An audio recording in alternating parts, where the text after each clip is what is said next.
because this has been a really boring NBA Finals. I'm not even going to lie. I've fallen asleep on each game. I'm not even going to lie. Okay, so it's been a really disappointing Celtics Mavericks NBA Finals just because it's been uneventful. They've all been blowouts. Yeah. Which makes no sense. Yeah, well, it kind of does. No. Why not? There's no reason for us to be in this level of the game. Why? You're supposed to be the best of the best The out of best. each conference. How the fuck are you out here getting smoked on? Smoked on.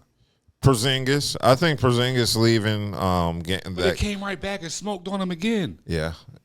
But then you turn around and you smoke on these niggas about 34 like this. Like I said, it's It's it amazing. seems rigged Is it? to an extent. Like it does seem rigged. How can it be rigged? If it was rigged, the Mavs would have never got to the finals. So let's If it goes 7 games, what do you think?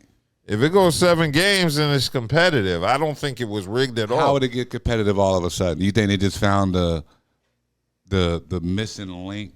I do think Jason Kidd is a phenomenal coach. Oh, he's one of my favorites. And I think Brad Stevens is pretty good too. So I definitely think it's very possible for a shift.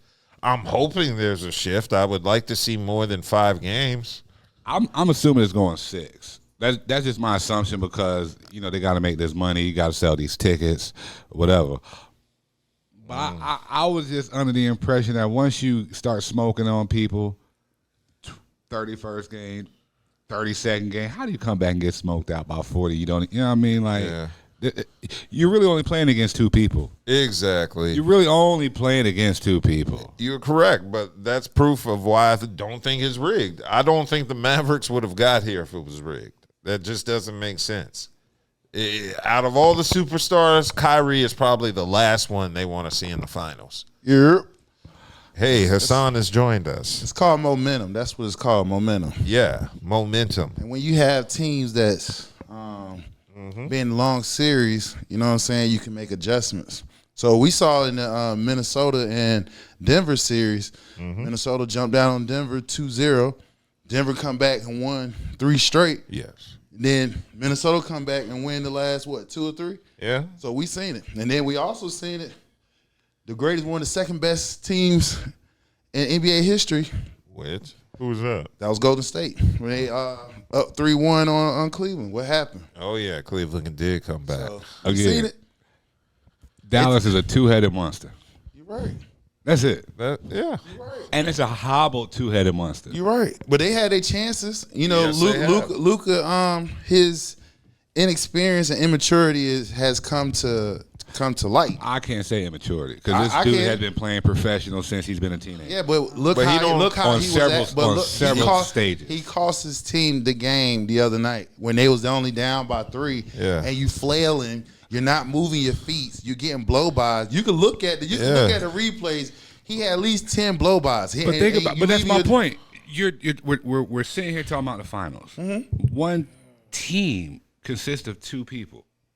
We've seen a Against lot. Team. You're right, but even though they got perfect role players. Oh my God. Yeah, they do. Who? Mavs? The Mavs do. When do they show up? Why you think they got as far as they have? When do they show up?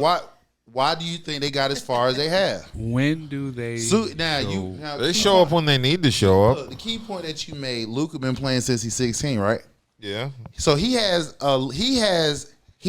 experience over everybody that's in the NBA. So the difference is it just shows you the level of competition from where he played in the professional league over in Europe and as well as the NBA, because we're gonna take game 3. Like I said, he had a terrible game because his whole game he was pretty much crying and complaining. And then the 2 times that he does that every game. Yeah, but it really that's a part of his bag. It really showed in that game because 2 threes that was in it was in my opinion and probably everybody else's was you knew it wasn't going in. He was flailing. Trying to get a call, and because of that, he didn't get up and run back. That's 2 fast break points that the Celtics. But see, that's just NBA basketball. Like that, him. But when you playing for the chip, though, man, I mean, you can't be doing that, dog. We seen plenty of championships where you tell me a basketball player that had a badass performance like that. So let me ask you something. Crying as much as he was crying through the whole game. Let me ask you something. So since the playoffs have started, you tell me Luka's the only nigga that's flailing and flopping and crying for calls? He's flopping and flailing where it's costing his team. Now, hold on.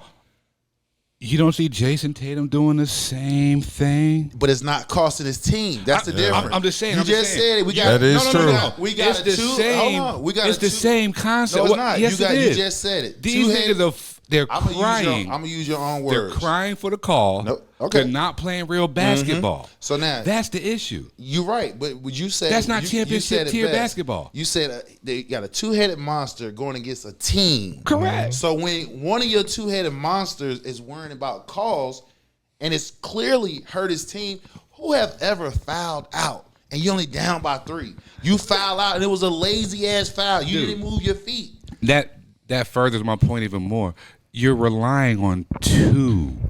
That's how the team is constructed right now, and that's how you got to the finals. So you can't worry about how the team is formatted. It was good enough for you to get to the finals. No, so, yeah, it's good enough to get to the finals, but now you're playing against a team. Actually, it's good enough to win because in that game, Luka cost his team straight up. He cost his team because he was complaining majority of the game. He was not getting back on defense. They had damn near 10 fast break points just because his ass didn't even do shit.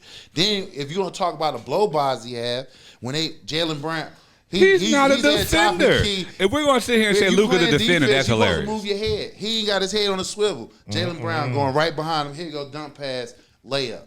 Dude, you killing your when team, has Luka been known to be a defender? Two things going to happen. You're going to be an offensive juggernaut. Yep. Or you're going to be balanced, or you're going to be defense. He didn't. Yep. So he didn't do none of the above. Luka is an offensive juggernaut. He had 8 turnovers. He's an offensive juggernaut. A hobbled. 8 turnovers. And like I'm saying, you're furthering my point. Luka had 8 turnovers. One game, yes. That last game? Yeah. And they still blew him out. No. Not the last game. The game they lost? That. Okay. But I'm just showing the difference between the games. Yes. You saw what happened last game. They cry every game. Yeah. Wait, I'm not talking about he crying. It's the fact of the matter is you're allowing your whining to affect your play, and your play is that's all of them. But you're not listening. Your play. You're not listening. You done twisted the whole thing up. No, I'm not. You just said two-headed monster versus a team. Yes. So if one of your two-headed monsters, his head is not in the game, the team is lost. It's clearly affecting his team because he's playing lazy on defense. Very. Lively He's said always played lazy on in the interview just today, said, from. "Yo, they had to go to Luka like, hey man, just chill out. Exactly. Don't get in no. Don't talk to the refs. None of that shit." They said his actions clearly affected his team. If you the top dog of the team, and the top dog of the team head is not in the game, you're clearly affecting the rest of the team. They following your lead. And Kyrie was cooking that night. That nigga had 35 points. So even if you had a bad game, feed Kyrie. He wasn't doing that because he was worried about getting calls himself. They never feed Kyrie like that. And that's the point. The point is you saw the difference between 2 games. One game, he didn't care about the play. He's worried about fouls called. You show me out of this final so far, out of this series, you show me a game that he has not been complaining about calls or trying to get called. And this is throughout the playoffs, not just these last 3 games, but throughout the playoffs. But that's not the last one was the most egregious. And that's what I'm talking about. It was they all do it. So egregious. It affected your team to where your teammates had to come talk to you and say, "Don't talk to the refs.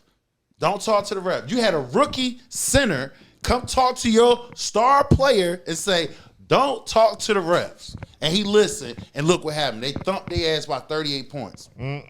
So imagine if he did that to say this series would be 2-2 right now. Yeah, I know. Game again, right, against the Mavericks. I think the truth is Luka fell off since Michael Finley grabbed his beer. He ain't been the same since. It's still, like, the point I was trying to make in general was all these niggas flop and flail, even if we're supposed to be playing for a chip. This is supposed to be the best basketball that's out right now.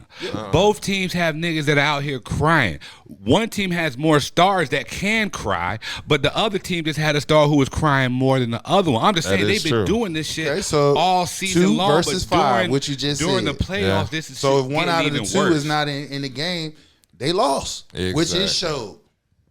Yeah. So we both. They're down 2-1. That's not okay. Moving on. Okay. Okay. Well, truth be told, I'm cool with the final sucking because we do have the Summer Olympics to look forward to. So I'm cool with waiting for the finals to be over and getting to Paris.